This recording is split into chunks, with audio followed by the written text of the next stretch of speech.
Hello, good morning, everyone, and thank you for joining us for this important post-COP30 conversation hosted by the Climate Governance Initiative. My name is Gabriela Blanchet. I'm ambassador and chair of the Council of the Climate Governance Initiative Brazil, and it's a privilege to welcome you all today. COP30 was a landmark moment, not only because it was hosted in the heart of the Amazon, but because it marked the first ever nature COP. This was a defining signal that climate and nature are inseparable in global governance and corporate strategy. For boards, this means the conversation has shifted from why to how. How to integrate climate and nature into decision making, risk management, and long term value creation. COP30 sent a clear message. Nature is now firmly part of the climate equation. Biodiversity and ecosystem services were elevated to the same level of urgency as carbon, making nature integration non-negotiable for boards. This means directors must start looking beyond emissions and consider how their organizations depend on and impact natural systems. At the same time, capital alignment is accelerating. The commitments made in Belém reinforce that markets are increasingly pricing climate and nature performance into valuations and access to finance. Boards need to understand these dynamics and ensure their strategies keep pace with investor expectations. Accountability took center stage. The call for credible, science based transition plans grew louder, and boards are expected to move beyond disclosure to deliver, turning pledges into measurable progress. What became clear in Belém is that global momentum is no longer driven by negotiation alone, but by the ability of companies to invest, collaborate, and deliver solutions at scale. As we reflect on whether expectations for COP30 were met, we also look forward to the World Economic Forum's annual meeting in Davos and the broader agenda for 2026. Today's discussion will help us understand what these developments mean for boardrooms globally. I'm honored to be joined by an exceptional group of directors, leaders, and experts, being Valdre, Head of Climate and Nature Economy and member of the Executive Committee and the World Economic Forum at the World Economic Forum, Gary Theseira, Chair of the Council of the Climate Governance Initiative Malaysia, Elif Özpak, Portfolio Independent Director in the UK and Turkey, Zoe Whitton, Managing Director and Head of Capital Markets at Pollination Group. Together, they bring deep insights from policy, governance, and finance to help us navigate what's next. Thank you all for being here today. So let's dive into the conversation. Let me start with you, Pim. I know that you were in Belém. So can you tell us what's your overall sense coming out of COP30? In your opinion, how has this conference helped move the climate and nature agenda forward from a business perspective? Wonderful. And good morning, Gabriela, and a warm welcome also from the World Economic Forum here in Geneva, and good afternoon and good evening to everyone joining us. And Gabriela set the scene perfectly with this COP. And I think you already started, Gabriela, in describing how we saw the breakthrough of nature and climate coming together at this COP hosted on the border of the Amazon. I had the pleasure of being there from the World Economic Forum. We had a sprawling agenda with over 400 companies registered, and we saw a sustained momentum despite some of the policy divergence from the business sector at this year's COP. I would like to share a few insights, primarily more on sort of what were the main outcomes, both from the negotiations, but also from the voluntary side, and what does this actually mean for businesses and what does it mean for boards. So I think when we look at the context of this year's COP, what struck me was really an immediate paradox, and that is that 10 years ago, at the adoption of the Paris Agreement, we saw unprecedented support from policymakers and governments for this agenda. But when you flip forward 10 years, I think what is really evident is that, of course, we're seeing quite some policy divergence around this agenda, but we see the markets. 10 years ago, we did not see the markets. Today, we see the markets and the real economy churning. And I think, as Lawrence Tubiana, the architect of the Paris Agreement, said on the ground in Belém, is that this is a COP of three things. It's a COP of geopolitics. So it's also a COP of communications and narrative. How do we make sure that we win the narrative on the climate transition, that it moves from being seen as maybe an eco-punishment and standing in the way of competitiveness and growth to something that's actually going to help us accelerate the economy. And it is also a COP of the real economy, meaning we are seeing the prevalence of businesses from different sectors. One statistics that I heard repeatedly also from UNFCCC Executive Director was that in 2024, global investments in renewables reached a record of 2.2 trillion, which was 800 billion more than in the fossil fuels, and 20% of an increase in investments from 2022 to 2023. So I think in many ways, for me, this COP also signified that it's the first year of implementation of the Paris Agreement. And this was also evident from the outgoing COP29 president, Mukhtar Babayev of Azerbaijan, as he handed over the gavel to the COP30 president.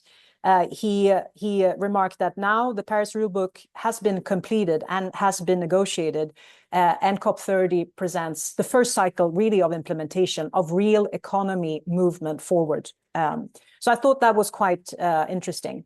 When we look at, of course, what this COP did achieve, when you look at the negotiated and the voluntary side of it, I think, first of all, adaptation and resilience really rose to the fore. Boards have been speaking about the physical and the transition risks of climate and nature for many years. I think COP30's outcome really confirmed the need for us to really double down on resilience and adaptation. Obviously, there was this target to triple adaptation funding, going from 40 billion a year to 120 billion a year. Obviously, some progress, but that's far below the target that developing countries that are on the forefront of this crisis needs. There was also some progress on this global goal on adaptation and the 59 indicators that were adopted, but with some compromises rendering them more difficult, I think, to actually implement. I also think one thing that really rose to the fore, which has to do with the real economy implementation, is the importance and the focus on jobs, the focus on inclusive, fair jobs, and how this transition must work for the peoples and for the economy. There was an unprecedented reference to labor rights, to human and environmental rights, and of course, this was this global just transition mechanism that also was part of the outcome. The third area I saw rising in prominence was trade. For the first time in COP history, trade entered the formal negotiations. This was also driven by countries like China, in a bit of a reaction to the carbon border adjustment mechanism of the EU. So how are we actually going to develop trade in a fair way so that countries can scale and import the right types of technologies in order to scale the transition? So I thought that is an interesting observation. And needless to say, nature, biodiversity came very strongly. The formal World Leaders Summit resulted in the adoption of the Tropical Forest Forever facility to protect tropical forests. But I think I saw a lot of, as you said also, Gabrielle, during the actual action agenda on the voluntary side, so many new mechanisms for financing, for forests, for land. Land really emerged as one of the cross-cutting themes that connects the nature and the climate agenda. And then I think my final sort of observation is really that the voluntary action agenda really had a breakthrough. I mean, it was really recognized as not a nice to have, but really a core part of implementing and achieving the Paris Agreement. And it was almost as if the action agenda rose from, the shadows it really showed that we cannot rely only on consensus-driven negotiations and that output, which will always disappoint. And when we come to disappointments, of course, in conclusion, yes, there was no mentioning of fossil fuels in the actual outcome, and there was no sort of binding agreement around the roadmap. However, I should say that we have seen, of course, that the Netherlands and Colombia have taken the step to have a voluntary process and will host a summit in April to support countries to develop a voluntary phasing out of fossils. So I think that's encouraging. The NDCs, of course, was also a bit of a disappointment. We saw that the level of ambition from member states is not where it needs to be, but only 121 new NDCs 3.0 submitted. So 76 still outstanding. That is 26% of global emissions. That's not covered by a new NDC. And then I would also say carbon markets, we did not really see a lot of progress on actually implementing, moving forward, the transparency on Article 6.2 and 6.4.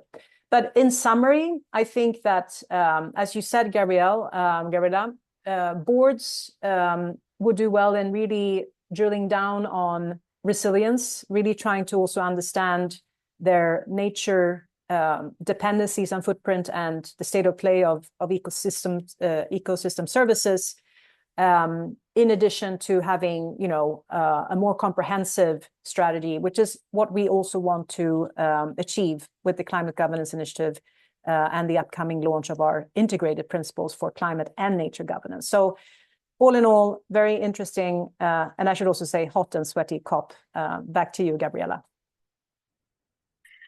Thank you, Pin, for the great insights. Really, in fact, this COP reflects a recognition of what is occurring in the real economy. So thank you for your great insights. Gary, over to you. But first, I'd like to remind the attendees to post questions in the Q&A, okay? Because we will open the mic shortly. So Gary, from your perspective, how successful was the COP30 process overall, and what does success really mean in this context? How should board directors think about their level of engagement with COP and its outcomes? Thank you very much, Gabriela. Just to make sure you can hear me clearly. Yes, we can. Yeah. Okay. All right. First of all, thanks so much to Climate Governance Initiative for having me on this very important discussion. This COP, as you probably know, has been hailed as one of the most artfully managed COPs that we've ever had. Having attended 14 of them, I must say that I've attended far less productive COPs than this one. But I think the presidency, to their credit, extreme credit, have really managed to demonstrate how this COP is the COP that should really turn the corner, as Pim said, from being a negotiation platform to more of an implementation platform. And of course, building on everything that Pim has talked about, a huge part of whether a COP is a success or not depends actually on which party or group of parties you are from, and whether or not the things that you took as mandates from your government to the COP were actually achieved for you in the negotiations. So it's a bit of a difficult call to say whether this COP was a success or not. Certainly from the standpoint of fossil fuels, globally, as a global community, we lost out, not being able to find good language to talk about fossil fuels is certainly a step back. And this is where I think boards need to begin sitting up and taking notice, because the message that this sends is that boards and corporations really do need to be more prepared for the kinds of extreme weather that will impact the environment and nature and natural resources that corporations depend on for their success. I'm speaking from experience because right here, just last week, we had an unprecedented three tropical cyclones operating simultaneously in the Southeast Asia and South Asia region. We had a Koto off the coast of Vietnam. We had Senyar working for the first time, a storm that evolved in the very narrow and very small Straits of Malacca, and Ditwa of Sri Lanka. And I think only one of them is still active, and that is Ditwa. And it has moved on from Sri Lanka to South India. It's now menacing Chennai. But in that 1 week, the death toll from these three storms has been in excess of 1,000 lives. And, whereas even one life is one life too many, we are often numbed by the scale of the numbers. I must say, though, that we in Malaysia were very fortunate in that over 1,000 people, the loss of life in Malaysia amounted to a total of 3 individuals. And this is even though the storm Senyar actually crossed the Malaysian peninsula from Straits of Malacca to the South China Sea. And so this sends, I think, a very strong message with respect to the importance of engaging with policymakers, decision makers, lawmakers to strengthen adaptive capacity and to work with academia, with think tanks and research institutions to actually begin collaborating. It even calls for inter-corporation collaboration in some of these areas to try and reduce emissions. Now, I will say that there are a number of very encouraging signs that despite all the pushback that we saw, I think we sent a very strong message to those parties that are strongly denying. Essentially, I think the sense that we got from the COP was, although the US was not present, neither were they missed. And I think it's a very strong sentiment to send forward that those who are like-minded in the correct direction should be doing the kinds of things that need to be done to address climate change. Now, I will mention 2 things happening in Malaysia. Malaysia, of course, warm on the heels of chairing the ASEAN summit, 11 member countries now with the inclusion of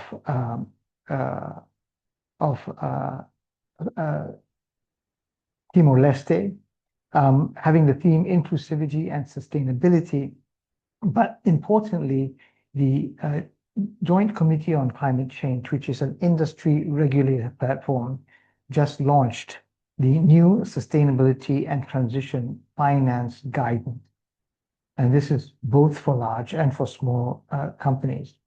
And the second thing that's of import is that only yesterday, the Malaysian Civil Service Pension Fund, otherwise known as KWAP, launched a catalytic investment program called Dana Iklim, dedicated to climate-focused activities. And there they're deploying 2 billion Malaysian ringgit. That's equivalent to about $480 million US. And this is targeting decarbonization and resilience. So the message to boards, the message to corporates is that at least in the rest of the world, particularly the parts of the world most vulnerable to climate impacts, there is strong commitment and strong actions in terms of policy making, in terms of regulatory frameworks to address this issue head on in a very implementation-oriented manner. Thank you, Gabriela. Thank you, Gary. That gives us a lot to think about. It's interesting that this COP30 was the first COP that had an entire pavilion dedicated to planetary science. So the signals are there. Moving on to Elif, we would love to hear, Elif, your perspective as an experienced board director in emerging markets. In your experience, how do you expect COP30 outcomes to influence board decision making and strategy? Thank you, Gabriela, and thank you to CGI for bringing us together. And many, many thanks to the participants from all over the world sparing time to join us. I believe COP30 has clearly pushed decision-making and strategy toward delivery, risk, and finance readiness. And consequentially, this is likely to shape board decisions in emerging markets in three main ways. First, climate will move deeper into core governance and risk oversight. Boards can no longer approach climate only as a reporting exercise, meaning we will need to assess exposure to water scarcity or land degradation or biodiversity loss in the exact same way we evaluate operational continuity or balance sheet strength. Also, climate risk will increasingly sit on audit, risk, and investment committees, not only under sustainability committee. I have recently witnessed on several boards that progress accelerated only once climate oversight sat under the risk committee instead of sustainability. And this single governance shift changed both tempo and management engagement. Second, for investors, credibility will matter more than ambition. Investors, DFIs, and lenders now want to see real preparations, not promises.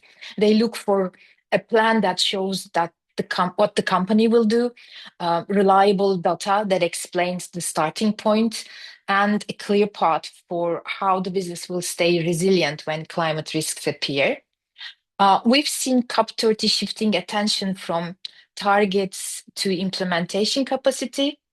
So boards will need to ensure that transition and adaptation plans are measurable, accountable, and also integrated into business planning. Rather than positioned as external ESG commitments. Third, the Baku to Belem roadmap, I believe, gives a clearer financial context for decision making. And I know Zoe will likely take us deeper into the finance perspective, so I will just frame it from the board side. The Baku to Belem roadmap gives emerging markets a clearer view of what will be required for capital to scale, such as governance clarity, measurable plans, and bankable structure. Going forward, I expect that the companies that stay investable will be those that treat climate and nature as core business variables backed by numbers and execution. As fellow speakers also mentioned, we are now moving into a delivery phase, meaning climate must shift from narrative to implementation and policy awareness to enterprise value. I think that is the center of gravity going into COP31. So if you have any follow-up questions, Gabriela, I can continue with them. Yes, I want to add, talking about, emerging markets, what barriers and opportunities do you see for boards operating in this in fast-growing but resource-constrained markets? Yeah. In fast-growing emerging markets where I serve, boards operate with a dual reality. So I'll give the bad news first. We all know them. The barriers are tangible: high cost of capital, uneven data, and lagging policy frameworks. So boards feel these constraints directly in pricing, timing, and capital allocation. And then we have the good news. As COP30 underlined, these same markets hold the steepest growth potential. Energy, water, and climate nature value chains are expected to grow fastest in resource-constrained markets, not in capital-rich economies. So in this context, transition and resilience are not only about reputation, they are about operational continuity and national competitiveness. So in short, the opportunity for EM boards is to convert proximity to risk into strategic advantage. So the main differentiators for me would become governance strength, technical capacity, disclosure maturity, and also very importantly, blended finance readiness. We all know that private capital flows to clarity. So transition and adaptation plans must be structured in ways that markets can price. And COP30 reinforced a simple principle. Finance will not follow aspiration alone. It will follow projects that are bankable, measurable, and resilient. One thing I know, fast growth EM markets are not lagging. They are navigating under different conditions. Boards that recognize both the barrier and the opportunity will lead the next cycle of climate investment. Great. Thank you. Thank you, Elif. Moving on to Zoe now, from a finance and investment perspective. Zoe, COP30 saw significant efforts to mobilize capital for climate and nature, including Brazil's leadership in launching the Tropical Forest Forever Facility, TFFF, a proposed 125 billion blended finance mechanism designed to reward countries for preserving tropical forests. In your view, how effective were these efforts? And what implications do they carry for board level discussions? Thanks, Gabriela. And others have said as well, it's a delight to be in this conversation. I feel like every year post-COP, we'll spend a nice bit of time actually having to get together, including in international forums, and we try and figure out what happened. So I'm very, very happy to be with you and listening to our other panelists as well. I think a financial perspective on COP always has two sides. And it's interesting because sometimes the two sides get mixed up. And one of the two sides is government finance. So what I'm talking about here is development finance, dedications by federal and state governments and municipal governments to undertake different types of climate and nature related financing. And the other one is the outtakes, you might call them, for private capital markets. So what does it mean for those in private markets or private capital providers, and how do they expect to be affected? Elif talked a little bit about this in her statements as well. I'm going to talk a little bit to both of them because we've got a mixed audience, but it's worth keeping them clean because sometimes they do overlap, but sometimes you hear statements made about one as if they are statements made about the other, and vice versa. So I think Gary said, how COP goes depends on who you are and what you wanted going in. And COPs these days are always tens of tiny conclusions, lots of disagreements, heaps of announcements, basically a journalism dream fest. It sometimes makes them quite hard to pass in the private sector.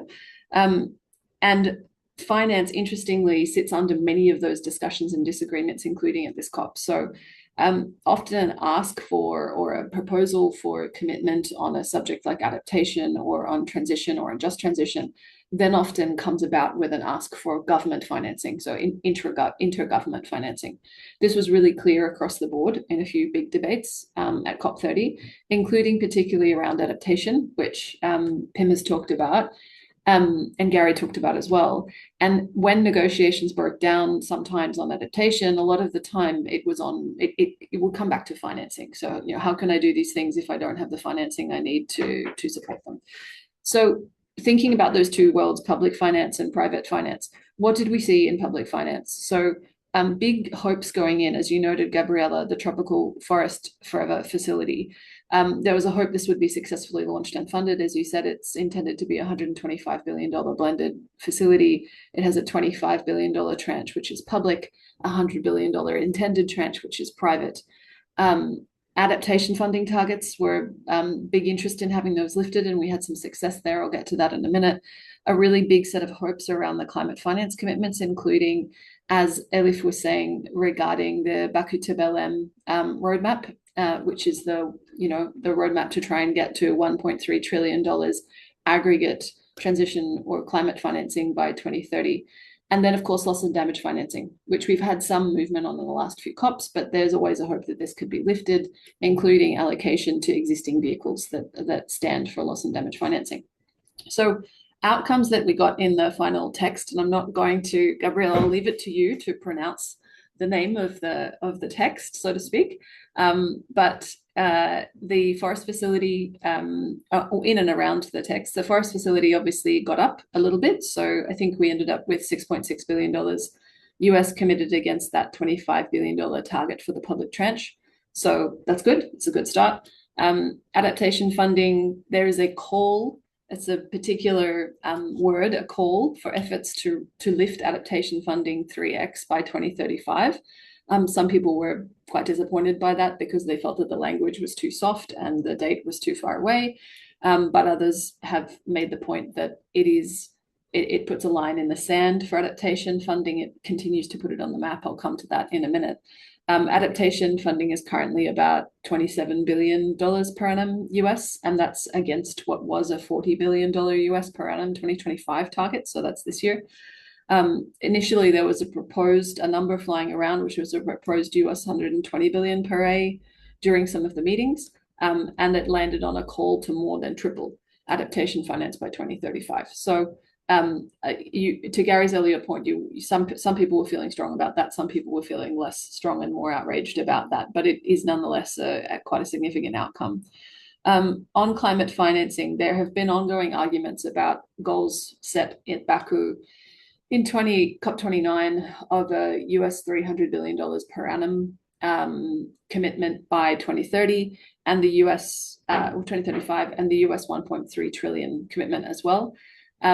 And some of the argument has been around how much of that is public and private, and that goes back down to Article 9.1 in Paris, which has this kind of broad language that allows you to interpret it either way, depending on whether you are a government expected to fund some of the public funding or whether you are a government expecting to receive some of that public funding. So that's been an ongoing disagreement, but it was clear at these negotiations as well. And out of it has come a commitment to a 2-year work plan to support clarifying how that goal will actually be met and what that split will be. That's a feature of a lot of the things coming out of this COP, is that there's another set of work plans or another set of meetings. And loss and damage, there were not any really big iterations on loss and damage, but it was linked to the broader climate financing goal above in the final text. So that's to say that there's some mobilization on the public side, but the public finance battles continue. They will continue to continue. And there are quite a number of roundtables now that are set up for ongoing discussions around some of these items. But I want to talk just a little bit about some of the broader implications for capital markets. Elif was talking about some of these earlier. I'm sure we're going to get into them as well. I think Gary mentioned that fossil fuels got forced back onto the agenda. Pim, you talked about this as well. There was a really big push to get a roadmap to transition from fossil fuels up in various formats. Everyone seemed to be for it, and then also apparently everyone was against it, and it was quite an item of contention, and obviously we all saw it play out in the press as well. There are now a series of roundtables on fossil fuel transition following in 26 and 27. This will keep a bit of pressure on, but it tells us it's obviously a very difficult topic to agree on, and we've talked about that. I'm sure we'll talk about it more. Adaptation indicators were also mentioned. Not all of them got up, 57 of the 100, alongside the call for financing.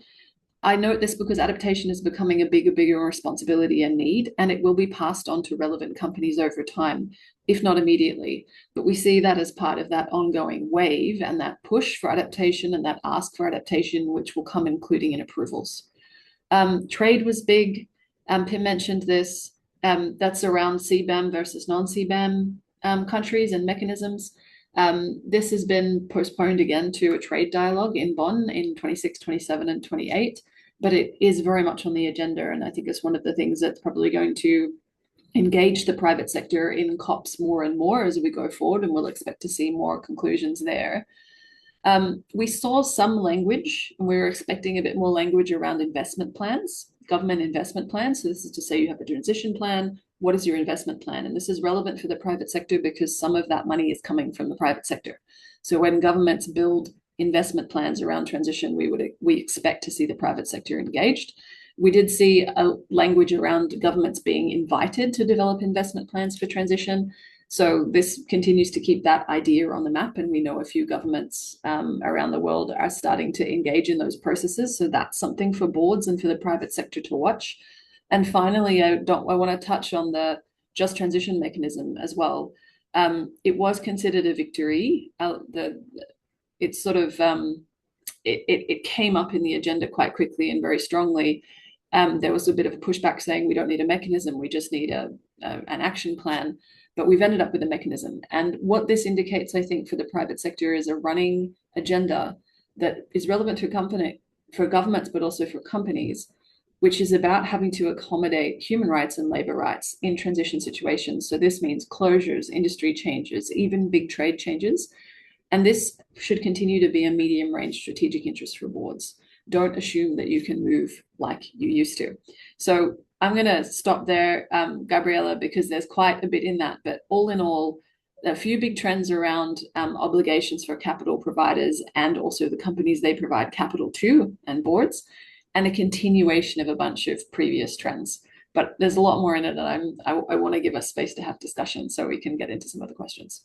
Oh, Zoe, but before you go, I wanted just to add one question because we're talking a lot about funding opportunities, and I'm curious, in your opinion, how can boards ensure their organizations are ready to access or align with these new opportunities, you know? I think this is a really good question, and when I've been talking about, there are evidently, and I think Elif was talking about this, a lot of opportunities that sit in front of us on transition and adaptation that COP speaks to. It gives us a sort of global policy direction and a global civil society direction that boards can see and can read, and it tells us that those structural changes are real.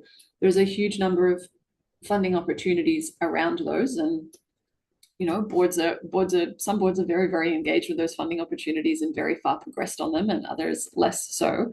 But I think what's interesting when you come out of COPs specifically, you know, we can see those trends across those latter trends or indicators that I talked about. But when we think about these specific facilities, there are a set of facilities there, for example, the Tropical Forests Forever facility, which I'm just going to start calling TFFF because I'm going to keep tripping over it. There are a few facilities that are specifically looking for private commitments there. And those commitments that's a sort of what us in private capital markets would call a granting facility, but nonetheless, there will be a set of private institutions who want to participate in a facility like that. You could see the presence of possible private financing in the adaptation funding call and in the climate financing call, the B2B roadmap, and beyond that as well. So that for those who are making deployments and are active in deployments and are looking to make deployments in alongside formats like these, there are quite a few opportunities there to engage specifically, whether it is on adaptation, whether it is on transition. And I think to take away from that for boards, probably quite a lot of support, civil society support, infrastructure support, including going into COP31 and the COPs after it. For those who are looking to navigate how to support these types of instruments, how to launch new funding, engage in some of these blended facilities, I would suggest the door is complicated, but it is very, very open on those topics. I might leave it at that, Gabriela. Thank you. Thank you, Zoe. I would like to open the floor for questions in the Q&A. I saw that Gary already answered one question about the links available to the announcements and new initiatives. Let me see if we have more. A question. We have here a question to Elif. Elif, what's your recommendation for boards? The best next step they can take, particularly the boards who are not yet integrating sustainability climate with the same strategic rigor importance as balance sheet governance? Yes, that's a very, very good question, which I was hoping would come frankly. Now, when I look at what boards are expected to do from DFI and lender perspective, they want to see strong climate governance, right, in the companies, and also some climate modeling capacity, where and then strong climate governance doesn't appear overnight. It is built exactly the same way we built any strategic capability, which is through ownership, sequencing, and practice. So what I see in emerging markets, what really works is putting climate where decisions happen. So when climate sits under risk or investment, instead of only ESG and sustainability committees, the CEO's relationship with the topic changes immediately. So the questions become cost of capital, insurance exposure, business continuity, and operational resilience. So meaning the whole, perspective shifts. And then climate becomes a financial factor, not a report. The second thing I would like to underline, we have to onboard the CEO deliberately, not informally. It's not like call the CEO, let's have a discussion on it. We often assume the CEO will pick this up naturally. They will be automatically on board. I think in reality, structured onboarding sets pace and seriousness. And a practical sequence of a CEO onboarding. For me, it looks like month 1, scenario discussion with chair and risk committee. Month 2, CEO presents a first exposure map about water, land, physical risk. Month 3, translate one risk into financial impact. It could be cost downtown, insurance pressure. Month 4 to 6, CFO and CEO budget one resilience or transition point. I think this creates shared language early and internal accountability rather than consultant-owned action. And then asking for one tangible output before scaling ambition is very important. Not 5 initiatives, just one result that proves movement in the company towards climate governance. So in summary, governance is not strengthened by more frameworks. It improves when CEOs are onboarded with structure, when climate risk sits inside risk and capital decisions, and when boards ask for one real output instead of a very broad intention. Thank you. That's great. I have here another question from Mohad Stefani. I want to, he didn't say to who he's asking, so I'm asking all of you. As we said, nature was a big topic in this COP for the first time, with climate and nature now understood as 2 sides of the same coin. How do we make sure that boards do not take the same time as for climate to integrate nature into their investments and do not silo it with their climate policies? Gabriela, I'm going to comment on this, and I know others will have a comment too. I'm going to follow my comment from Elif's comment before because it relates to that as well, which is when we see boards working to pick this up, as Elif was saying, one of the things that is the strongest or a really powerful lever is the capability set of the executive, that it's developed in an intentional way rather than in a sort of ad hoc or assuming that people are going to pick it up from their environment. Executives are, we all know, wildly pressed for time, usually overwhelmed, don't have enough headspace for all the things they need to get on with, and most of them didn't have to do climate science, nor did they have to do environmental science at university. So they don't naturally come into this a lot of the time with an experience set or a capability set or a knowledge set that supports an urgency on this. It's often been distant to their experience. We find that when we work with executive teams and boards, and one of the first things you do is you put them together and you don't assume that they know anything and you just take them through it from the base, that the change that you can get in the executive team among, as Elif was saying, going from it's something that happens over there to it's something that affects my business affairs is quite rapid, and it's more rapid than policies, it's more rapid than big sustainability strategies, it's more rapid than scenario analysis exercises that happen over there. And I think this, to Mahat's question as well, is important for nature too, because we obviously are a number of years into TNFD now. The early conversations we often have about TNFD would be like fish and bicycle, because there is so much assumed knowledge about nature and how it underpins different economic systems, which some of the practitioners who might be speaking to boards assume and don't get to explain, and which in many cases boards and executives just haven't had the time to become literate in and to get comfortable with and to understand the implications for their businesses. So I wanted to add a comment to Elif's comment, but I think it's also relevant for Mahat's question as well. But Pim, over to you. Yeah, no, maybe I can just complement Zoe's very well-structured points. I think what we have found from the World Economic Forum with our governance work in developing these, because we're coming up with an integrated framework for both climate and nature governance principles, is that, as Zoe said, you really cannot assume knowledge here. I mean, when it comes to board readiness and the ability to assess both dependencies and impacts, I think we are quite far away from, potentially being able to understand impacts from climate, both physical and transition risks. So really, with patience, I think sit down, also really ground the conversation in where is the business practice, both exposed, but where is it also, operational? Really grounded, dig where you stand in terms of understanding dependencies on, ecosystem services, but also your own impacts. Furthermore, from the World Economic Forum, we have actually also taken a sectoral approach to nature, because we do recognize that, again, this is a bit of a diffused area.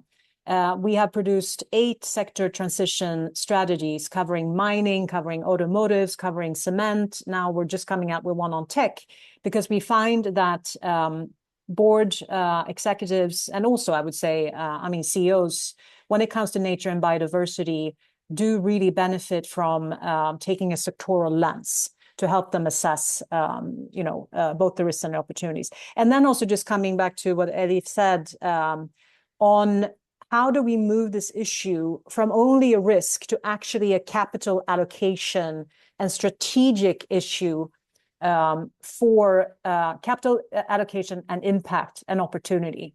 I think if we miss the opportunity, I think that happened on climate, where we were so focused on risk that we missed actually the enormous market opportunities that are unfolding.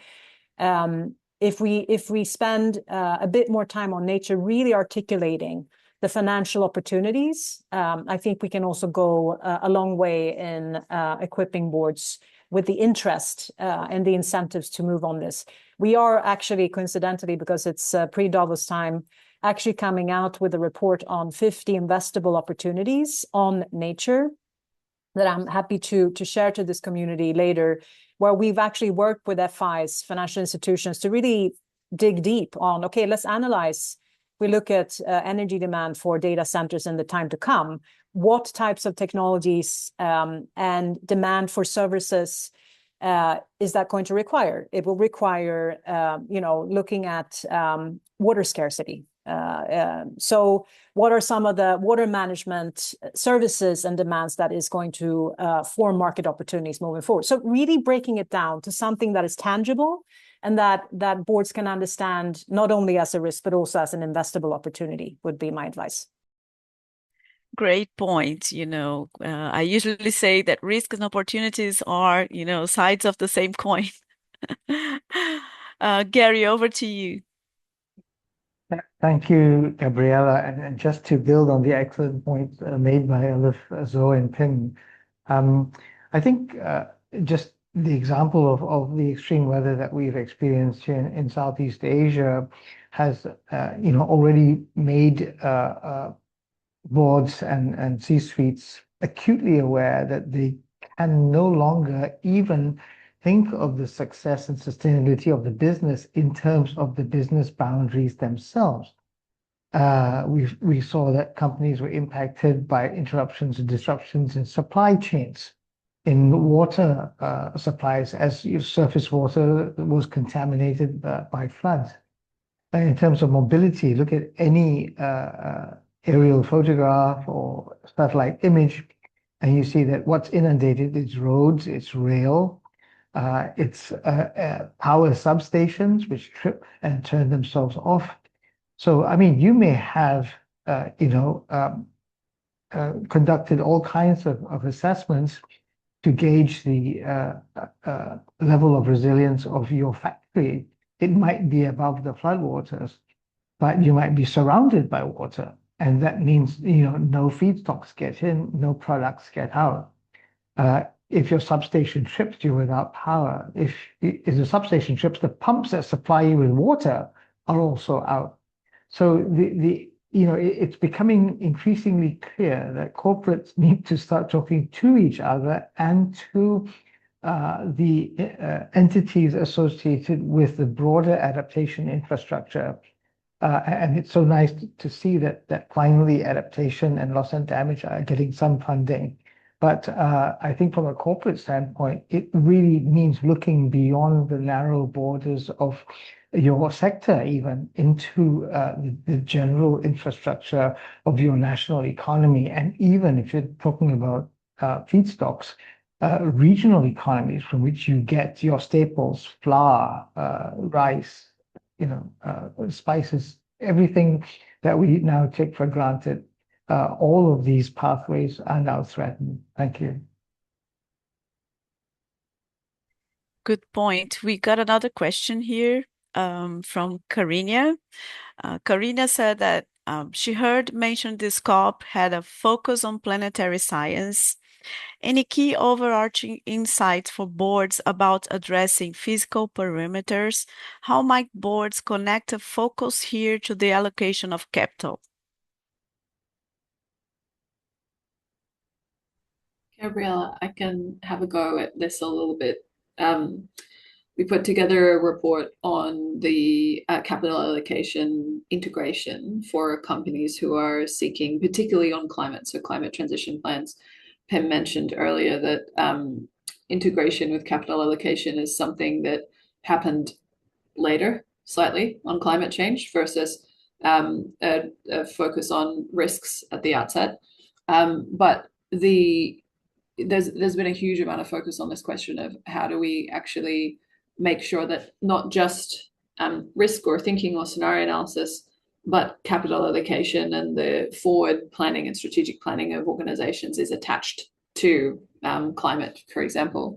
And I think that it's relevant to this question, obviously, because there's that really long translation line that goes from physical parameters and planetary boundaries, frankly, all the way through these different emanations that we're now trying to work our way through. Climate is the first one, but it's one of, depends on how you classify it, but it's one of somewhere between 5 and 7 different domains of natural capitals.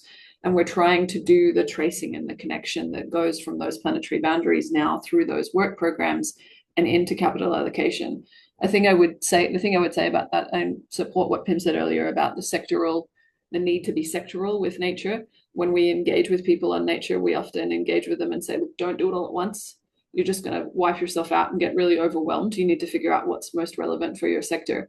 But the process of identifying, and including through the capability building that we were talking about before for boards and executives, that there are those boundaries and that they are relevant for how the system operates, tracing them into whether it's climate change or whether it's the other parts of nature, transition plans that actually allow you to manage those impacts and those dependencies and be dexterous about them. And then making sure that once you've done that, you get it into capital allocation and into strategy, into the CFO's office, into the risk office, as Elif was saying earlier. That's a long and now very multi-phase process, but that's the process of going from planetary boundaries all the way through to capital allocation. I think I know that one of the disappointments of this COP actually was that the line on science wasn't stronger.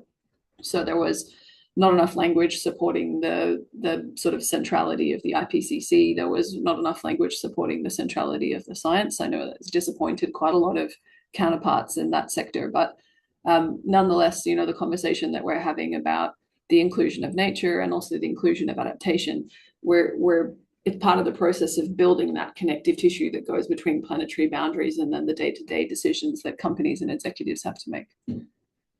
Elif, I'll hand to you.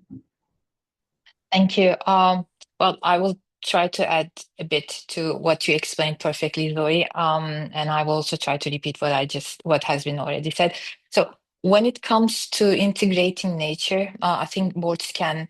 I always use the word small because it's quite overwhelming, frankly, for EM boards. They are they are living the effects of the climate change, but they do not have the sufficient funds to start working on what can be avoided in terms of risk, and also what can be the opportunities in terms of strategy. So again, when it comes to integrating nature, let's start small, but still move meaningfully.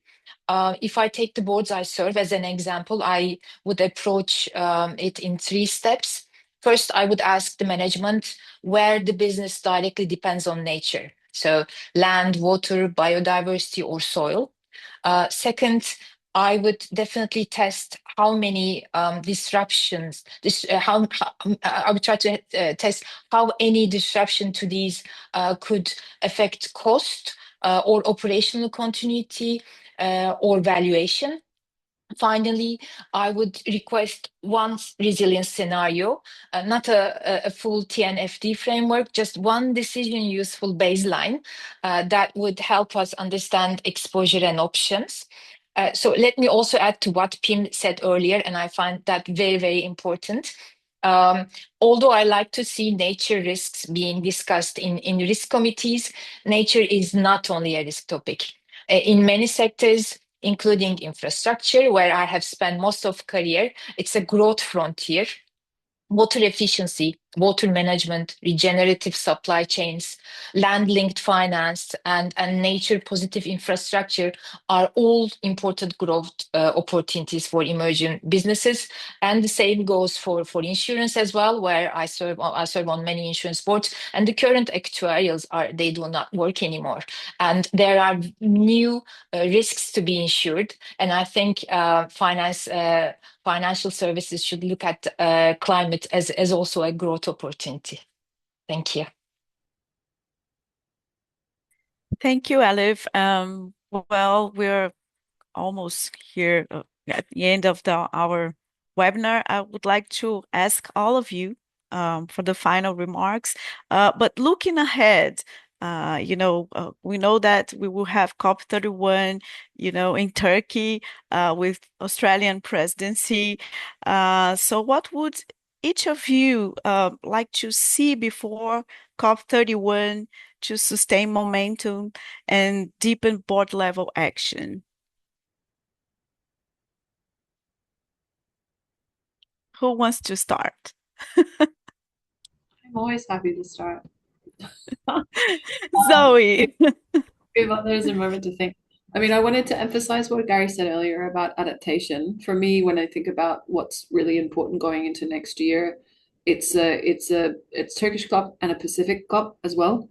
Adaptation is hugely important for those jurisdictions, hugely important for those jurisdictions.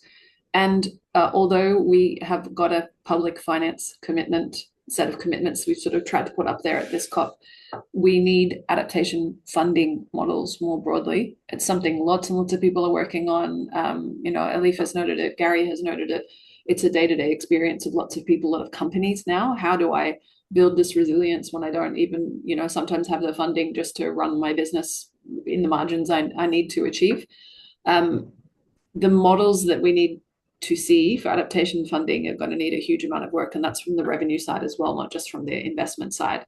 Gary was right to talk about it as an opportunity. Bloomberg have what they call a prepare and repair index, which has outperformed the S&P 500 by 2x since 2016, and that is the footprint that Gary is talking about. That's the opportunity that Elif is talking about. There is a massive adaptation need, and it's almost like we have this crystal ball that can tell us that it's there and that it's coming, unfortunately. And finding models to finance adaptation and to make that financing work, I think, is going to be it's something that's very much on my mind. It's going to be very important for a lot of companies, including infrastructure companies, and it's going to be very important for the Pacific and for Turkey. Thank you, Zoe. Elif. Well, as an emerging markets board member, I would like to see receiving great climate and water data in EM markets from regulators, the data providers, and industry alliances. I would like to see clearer pathways to blended finance for companies that are investment ready from DFIs. I know DFIs are really working hard on it, but multilaterals and financial institutions working with capital, I would like them to have more clearer pathways. I would like to see more cross-border knowledge transfer, and I think that CGI is doing an amazing work about that. I think boards learning from boards in practice, not only in theory, would really help. And by COP31, I would basically like to see progress, not position statements. Thank you. Great, Elif. Pim. Yes, I think maybe what I would like to see with these COPs, and I think, yes, it's important with negotiated consensus outcomes. However, I would like to see a much more focus by policymakers on helping to scale green markets and helping to unlock real economy momentum. I said during my remarks, I think this was a breakthrough for the voluntary climate action agenda. There are key market obstacles still out there in terms of supply and demand deficits, in terms of infrastructure bottlenecks, in terms of policies that are not enabling the industry transition that we need to see. So I would like to see more focus on this as a marketplace. And I would also encourage boards to start looking at COPs more as a marketplace. It's a place to see the new innovations, the new investments that are coming around the corner, not only the risks. Great. Gary, over to you. Thank you so much, and it's wonderful to go last because everything's sort of been said. But lovely to hear all those remarks. Really, couldn't agree more with Pim when she was talking about the need for scaling. And I think among the initiatives, the Global Implementation Accelerator is something that I really look forward to. I hope that can move blended financing and shift some of the financing to one of the most important areas. I think this is the second point, and that is the forests as a key backstop. Not only because they sequester copious amounts of greenhouse gases, but also because they're a huge retention area for rainfall, which is vital in our area. The more forest, I mean, it's proven, the more forest you have, the less surface runoff you have, and the less. The other thing that really hope to see is that we could help, the private sector could actually help governments to find some language to bring fossil fuels back in. And I think perhaps the Belém mission to 1.5 degrees might be a platform that could bring that out. If we continue to exclude this very important facet of sustainable development, I don't think we'll make it. But that's what I'm looking for. Thank you so very much. Thank you, Gary. Before closing the webinar, I just wanted to answer Rani about the chapters. Rani, please feel free to get in contact with us from the Climate Governance Initiative. We have chapters around the world, and it will be a pleasure to talk about women climate leaders. Okay. And I just wanted to thank you all. Brazil's leadership at COP30 showed us how connecting climate, nature, and business action can set a global roadmap. As we look toward COP31 in Turkey with negotiations to be led by Australia, let's ensure boards remain at the forefront of this transformation. So I want to thank our wonderful speakers, Pim, Gary, Elif, and Zoe for sharing their expertise, and all of you for joining us today, and the Climate Governance Initiative for organizing this great webinar. So thank you, everyone, and let's keep the momentum going. See you. Take care. Thank you, Gabriela. Thank you.